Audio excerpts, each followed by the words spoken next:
nanamwa ahemfo amu asanteman mu ha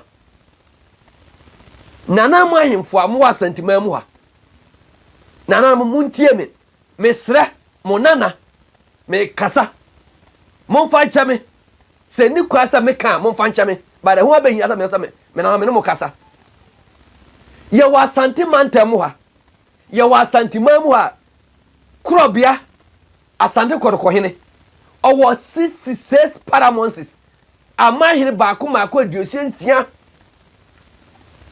nanamo ayamu nanamo no moto aba ema NPP enya over 1.7 million votes nanado bedi president no wanya mu nanamo abro omom cabinet ministers ebi ekoda cabinet ano munya chief of staff munya education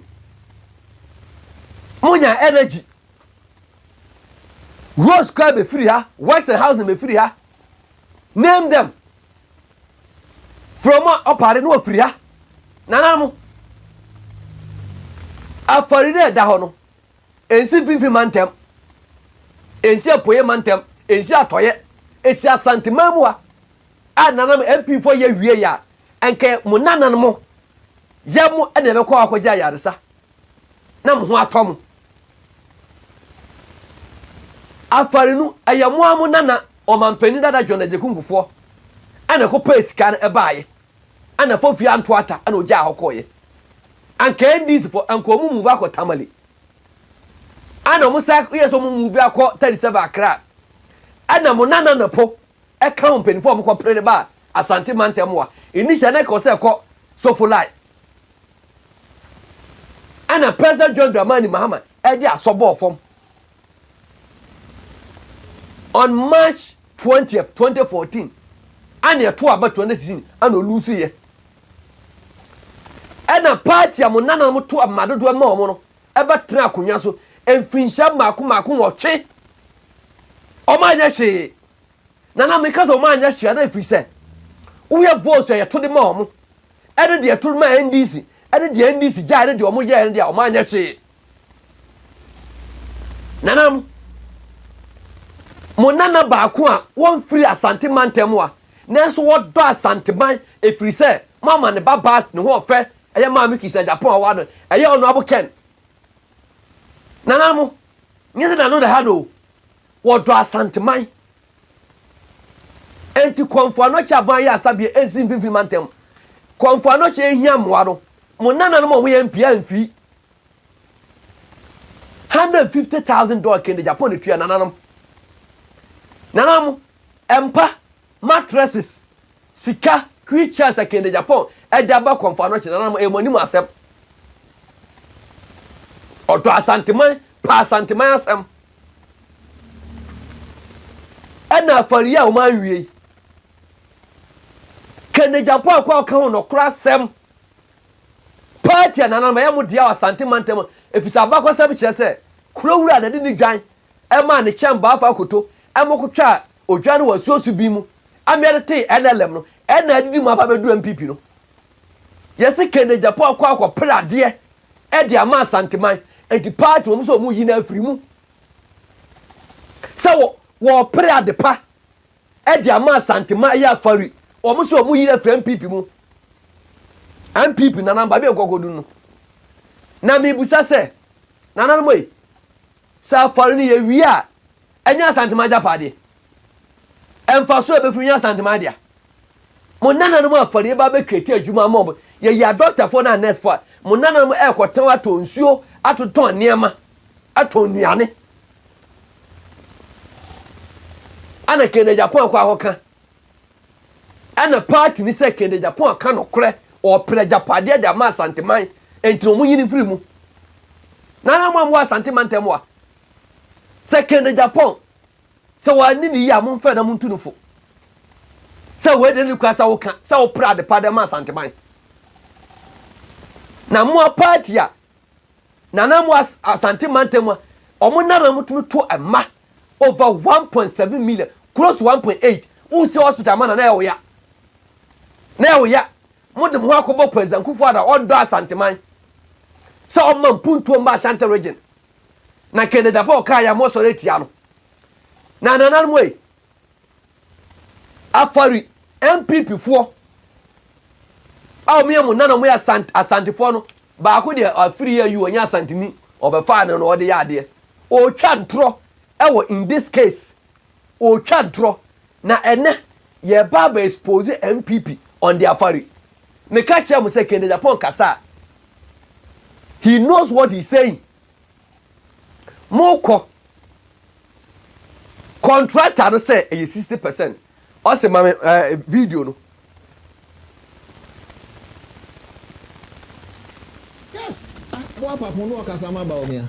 Say no kasama ori ken Agyapong. Why na no ya saying Sabrante to the extent say or check honorable chairman sabonsu to the cleanest. Yes. I had to come and respond to Sanin Sam na no okay can. And na ma me bebu say or say Ken was casting chairman no problem. But ye chairman say free honoma. Sabre na honorable ken Agyapong na the longest serving member of parliament. Enti yemfa parliament nye susu de ho no mu nyina wo. Enti the chairman sabonsu ni ho Sabre na say Ken na emeye majority leader. Ono anko beti ase. In terms of quality, our parliament. Yes, chairman sabonsu ni wona Ken na ba be replace na. Enti wo assess wo ma assess on that you know. Na mom so ba be ka say Owoska sabi oyama obi $100 million contractor sabi kwase akura ba ya boka so obi anya moka enti ye den ana wo waje abo apapo ho na no ya di mpanimfo wo party mu nyina atem including the flag bearer all because no person wo oba be ye flag bearer. Yes, abo apapo no kasama ba omia se no kasama ori ken Agyapong.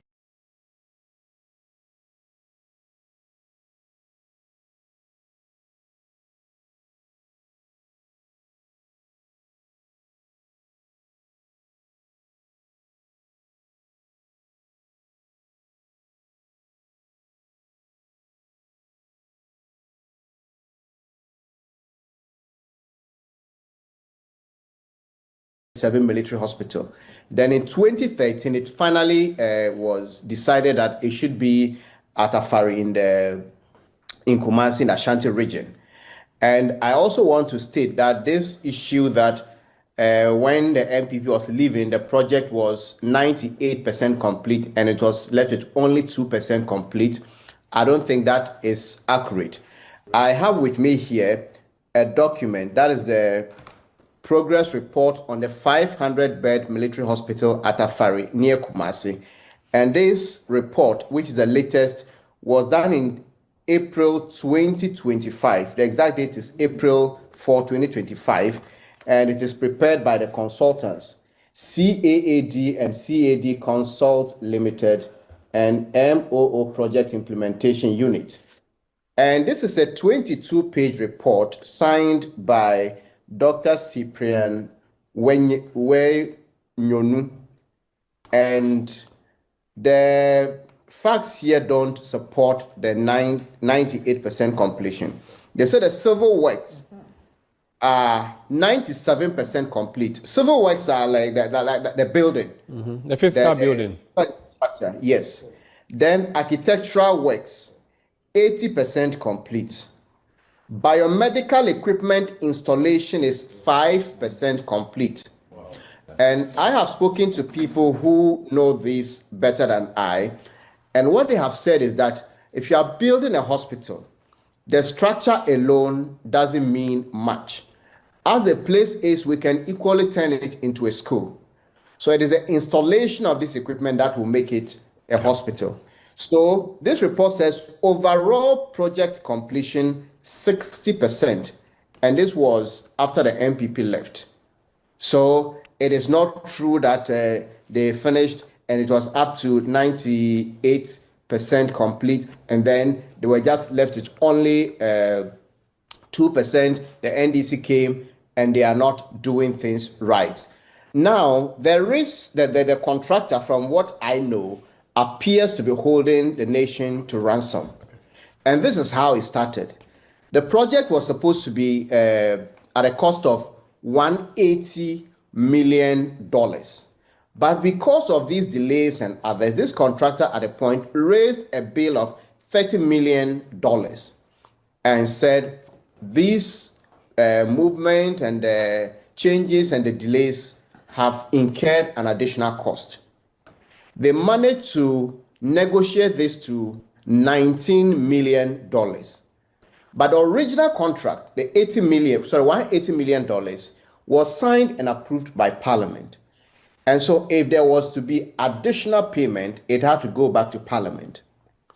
This contract goes to Parliament, and Parliament says that, look, we cannot approve this 90 million until there's a value for money. And the value for money audit was done, and I'm told the figure, I will get the exact figures, but it came drastically to about 6 million or so. But before the the consultants completed the value for money audit, the finance ministry had gone ahead to start paying this contractor the 90 million. So they paid 9 million, and then later on, I think that was under Ken Oforiatta, and when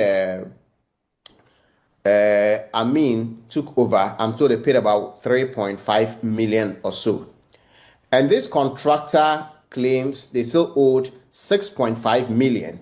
But in a letter Amin Anta wrote somewhere in November 2024, he said, well, there was an agreement that after the 3.5 million, that was going to be all. So we don't owe you any additional amount. And so this controversy has caused this delay. Okay. And as we stand, the contractor keeps making demands. And even before that letter that went to Amin Anta, the contractor served notice. If you know any other, Abby, Austin, Esiano, Mamma Pa, I write up on not say document on Nankin kind Emma a tier for you. NPP, Omun Kano Cre, and Omun Pano Creka. Now, in this technological world, there won't even find contemporary tro, and now there will be a money in you. Now, me say, social media base stand there, NPP better position at Chapa. Reason in the say, Sir, civil works now across Wohono. That is the 97% complete. I don't know what man no so. I don't know what the name say. Yeah, kono. Now for me to hospital ni na 97% complete. TMU. Ya o share document here kura me ya. Was say as a cumulative summary of the across from contractor na o ye kwan no. And o ye hospital sorry. About the 28-page document. Na baabi ehia me enie. Wa kire ai kwamfa ai Afari hospital na bakwasem. Baabi scan free Eurojet $180 million. Ne omampeni kufo kwaje baaye initial na ko say ko sofula complex also soldier for ana ke move akọ Tamale from then to 10 minutes and later a bar Afari. And in fact, my member Dr. Matopoku has stand to be corrected. I understand se bra ko mu ya akọ Tamale ene 37 no. Na pomu no mo prese dabi. Ade ya santima de omo hwe ma ne yira. Sa asase any issue dia omo betu kure ru anim ana kure ru aso e friend na Afari hene mo de sa asase de maaye. Ana President John Dramani Mahama back and forth final de asobebo form.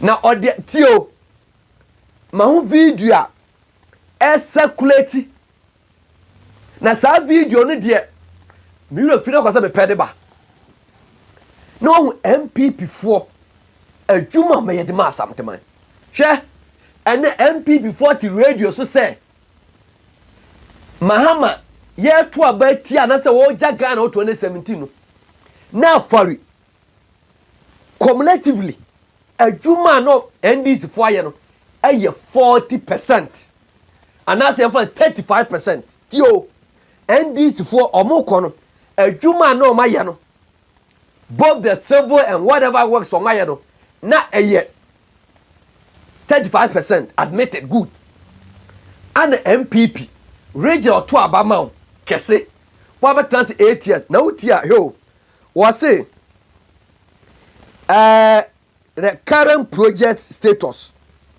was say civil works aye 97% complete ye ka civil work na see two foundation near Sidana Baba Bosso that the civil works MPP April Abamu 2025 no na ɛyɛ 97% complete. And I was say the architectural works ɛyɛ 80% complete. And I was say biomedical equipment installation ɛyɛ 5%. See, I can't biomedical equipment installation la ukọ Kwamfanoche emergency ukọ Kwalebu ukọ 37 ukọ UGMC ukọ Tema ukọ La ukọ hospital enfidi a yede bobọ dan ho weeti yede fidie we abọ ha so obi nan pra be hange na ha oxygen machine bọ ha we bọ ha enfidi a eye medical equipment ena ma de ne hospital enye sa usi dan si o moto a dan no yebetimi na ya asori yebetimi na classroom yebetimi na ya event center but the man in hospital no aye equipment medical equipment so eno na me friend hospital omo say NPP aban e free so no na out of the 100% no aye 5% complete and to me no 95% untouched by the NPP party and the NPP government.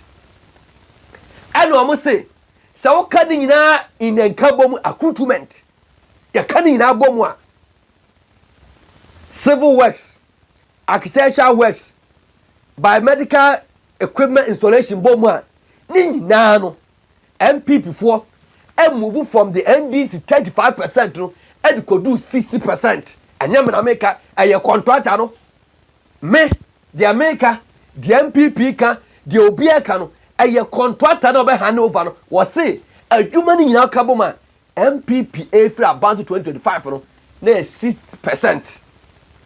Na ma mo asante mantem wa muntie no second Agyapong akoka no kore a party a mo amudia yesi ampam na NDC ayanto aba mo asante mantem wa eko eja 35%. What almost 35 MP for the 35 NDC for the 40 yesi a 35%. MPP eko eja 60%. Na mo say wote 60%, what is 35% from Akasai? And the bohu dear MPP de become. Now MPP as a political party. A dear human way and a dear. Emma Kennedy Agyapong Ebeka Hwansem. Na wiase regional oto aba ema se wo obaye no 8 years no what the just 25% and the can end this 35% no emani yes 60%. Can the Agyapong or your right so because MPP did nothing to complete it. Untie you so regional or aba over 1.7 million votes, close to 1.8 million votes at the mount. CAC hospital ama sa region no na NDC for akọ eja 35%. Na wo be move eja akọ 60% ya.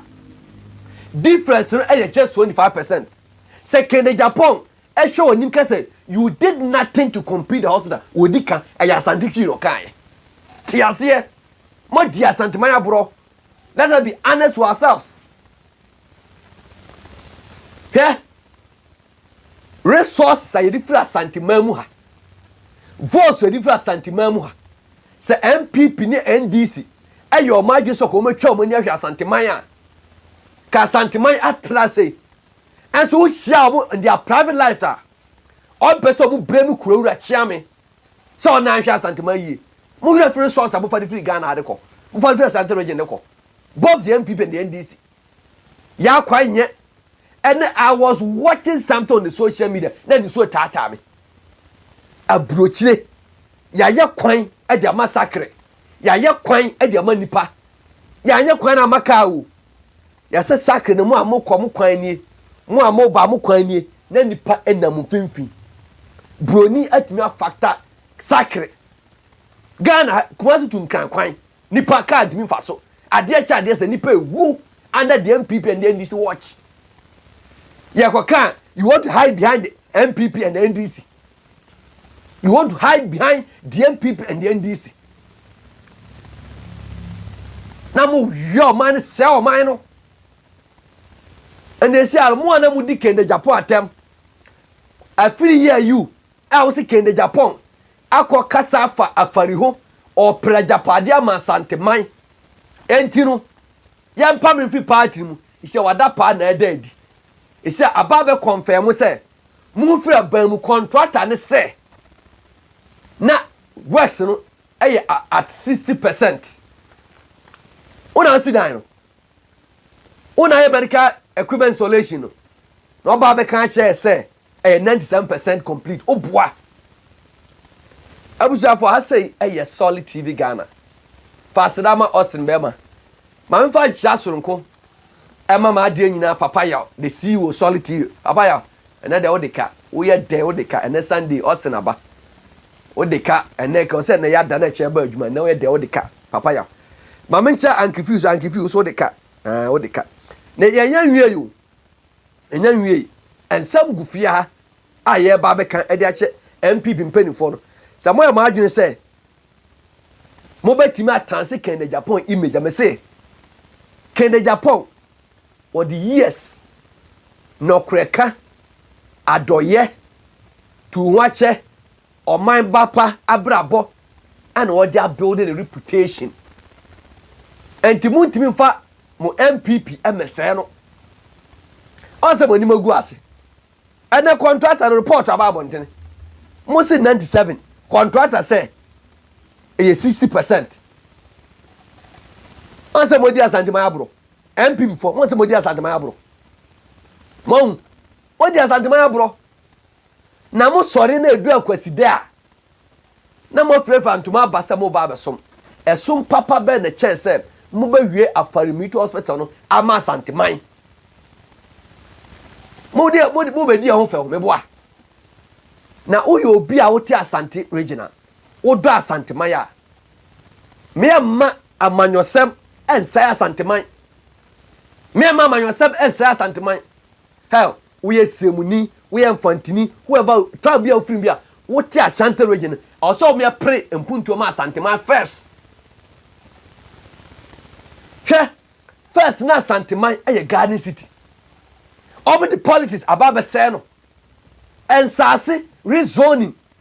Mutimi beje asase free kurowura ho say mo de kwaye railway na ma rezone nsase na tonton ni nyina mo beje ye de kwaye we na ma rezone na tonton ni nyina mo hwia na mo di bone e peda mo se kurowura ne chiame bi di ko taba bi ana ye si palace no ko si kese on sawam da ho twen ko si kese ho kono ko biemu ye nya ye te hwe 3 July Mr. MP before there.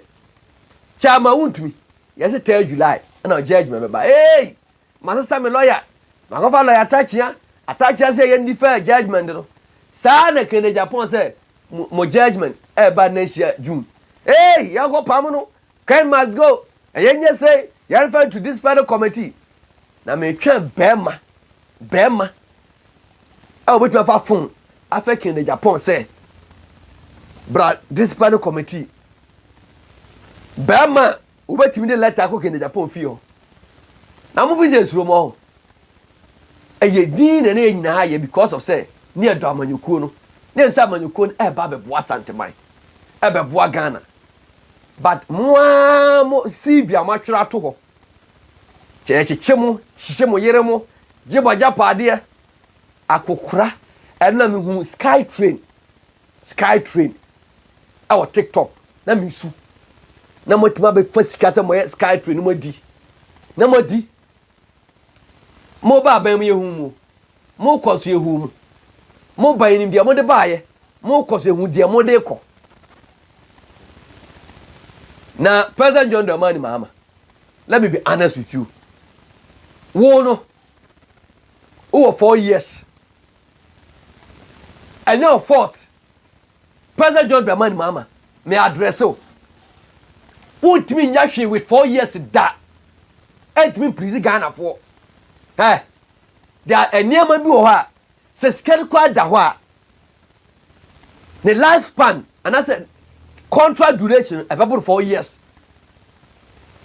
say 24-hour economy no wo be factory ni kwa na factory how many years na si everybody take more than 6 months the obetuma ye e de age udin and say from Rollins abreso ebesi ne Ghana ni bi odis ke bi achi nugu maye na faji udin na ko President John Dramani Mahama me say obi obedada so 4 years aka eda wanim no ana me kan say o 4 years a obetwa no obetimi de aye adepa bi bonamenta bi oboa ame na dawo sa 24-hour economy market a wusi ni hia ade Ghana fo hia efiri wo nchen ene say NPP for metwa 8 years no di odi o man sika no je na sa fa no tum na nhia rode ni munyam so we sa de no now 4 years wa anya hwe kura Ghana fo no nni asem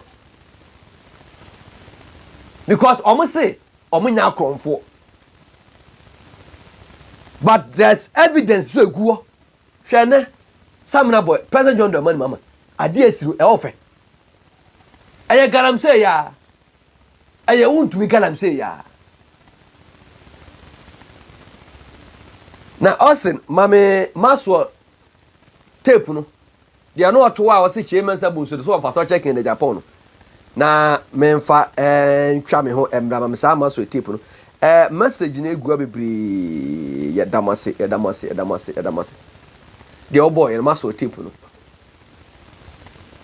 yes boa papo no kasama ba omia se no kasama ora ke na Japan why na no ya sen sa brante to